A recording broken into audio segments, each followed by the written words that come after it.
Well, a gas station employee in the city of Syracuse is dead. He was shot at work this morning, and now new concerns about safety in this section of the city. Here's what we know. Syracuse police responded to a shooting call at the Blue Star gas station on South Salina Street around 8:45 this morning. That's where they found the 32-year-old employee dead. Now, this particular gas station has been linked to crimes in the past year. Previously, a cashier asked Syracuse police to put security cameras on the street corner, citing the dangerous activity that goes on. Yet hundreds of cameras have been placed throughout the city of Syracuse to combat crime, but to this day, none are on this street. Our Samantha Carlson speaks to a community that is concerned tonight. Onondaga County Legislator Charles Garland represents the district where the gas station sits. Now, he believes that there's really one thing that could have helped to reduce crime at the gas station: security cameras.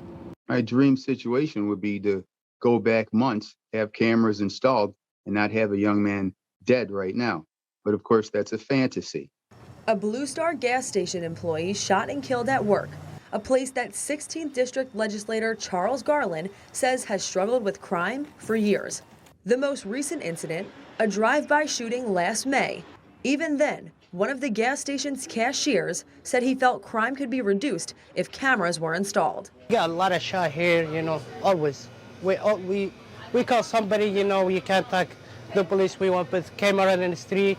The process of trying to get cameras installed over the past few years, according to Garland, involved reaching out to various parties, including state lawmakers, the SPD, and the Syracuse South Side organization Tomorrow's Neighborhoods Today, a nonprofit group that meets to discuss various community issues and attempts to find solutions. Despite reaching out on multiple occasions, nothing has been done. By having those cameras, it would probably deter a lot of the crime and loitering that was happening. But for some reason, we just never got anything. And we always said that eventually somebody might have to be killed. Garland says that he holds both himself and Southside TNT accountable for not getting security cameras installed sooner, which he says are crucial for two main reasons: reassuring people and deterring crime. It might not have deterred what happened right now, today, but if criminals know that there are cameras and that they're being watched and seen, of course, that will stop some of it. Garland says that he was told from community leaders that both the funding and resources are available to put security cameras up at this gas station, but that actually getting them installed was not prioritized, and he believes it should have been.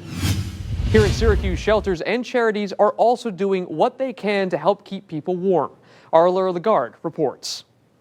Nobody should be outside in these freezing temperatures, and organizations in our community are making sure that everybody has a warm place to stay in these conditions. Frosty temperatures continue to spread across central New York, and organizations like the Rescue Mission are making sure people in need have a place to warm up their hands and toes. If you're homeless in Syracuse, you can stay out of the elements, and we've got meals and coffee, and we try to make it as comfortable as we can. CEO of the Rescue Mission, Dan Seberg, says they encourage people to stay inside and bundled up.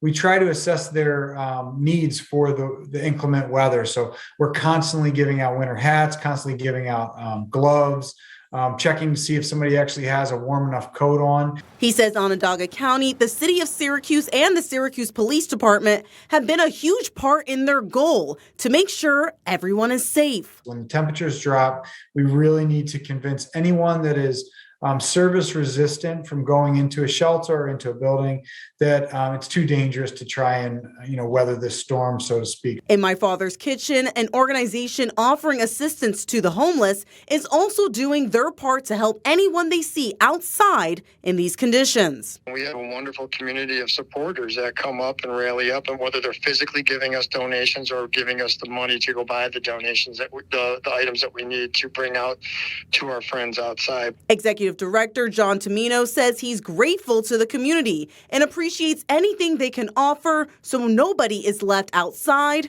in these cold temperatures. When you see someone, especially if they're panhandling on a corner, that doesn't necessarily mean that they're homeless, but there are someone that's still in a suffering position, just to realize that it's somebody's family member. If you want to help either organization, you can donate coats, gloves, or canned foods. And if you see anyone outside in these extreme cold temperatures, the rescue mission says to call the number 211 and an outreach team will help assist them. Joining us this morning is Lieutenant Malinowski. He is no longer a sergeant. Someone got promoted. Talk about you becoming a lieutenant. I know a lot of people are so happy for you, and I love to see you win.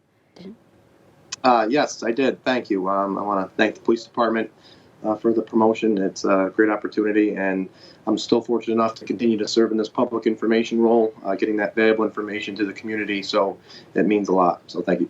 You've been promoted several times. So can you discuss and talk about the importance of promotions and rankings within the police department?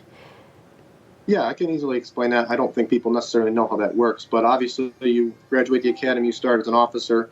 It varies from department to department in different states, but typically sergeant will be your first line supervisor. If you ever have an issue with an officer or you have to question that you may have, usually going to that sergeant's the first rank, and then it goes lieutenant after that. The lieutenants kind of oversee the sergeants in the whole platoon, and then the captain would be the next rank, and then deputy chief. So that's kind of how the ranking structure works.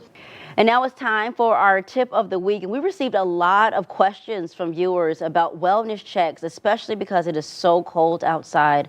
Lieutenant Malinowski, when is it necessary to call in for a wellness check and call 911? Yeah, that's a great topic. I'm glad you brought that up. So that's something we do in addition to, responding to calls for service and arresting the bad guys. But we also do status checks if you're concerned about someone. So we did put out an alert on Facebook. We really want to make sure when it gets cold like this, we're keeping an eye on all residents, but more importantly, our elderly residents, because they're the most susceptible to hypothermia or some kind of cold weather related injury. So one of the big things is we live in a small community. We should know who our neighbors are. So if you see that your neighbor hasn't left their house or something's out of place or the vehicle hasn't moved, anything, you can call 911, send an officer to the address, and then they'll actually knock on the door and try to investigate and make sure that person's okay. But like we always say, when in doubt, give us a call and we'll be able to see if we can get that person some help if need be. Thank you for that. And also, when it comes to wellness checks, viewers are also asking about pets being left in the cold. Yeah, pets is a big one. Thankfully, we do get a lot of calls. This community is very sensitive to animals, and I am really proud that people call this in all the time. But it's really incumbent if you see an animal doesn't have proper care, it's cold, or they don't have water or food or anything like that, giving us that call again to 911, we can send someone to the house and make sure that the animal's getting proper care. But again, we don't want to forget about our furry friends because they're not able to talk. So really keeping an eye on them as well is huge. But the one thing, though, you can't always assume, because some dogs are really winter type dogs with thick fur. So sometimes they may be out for a while. But again, if you're not sure, giving us that call and saying an officer over would be the best course of action for us to take.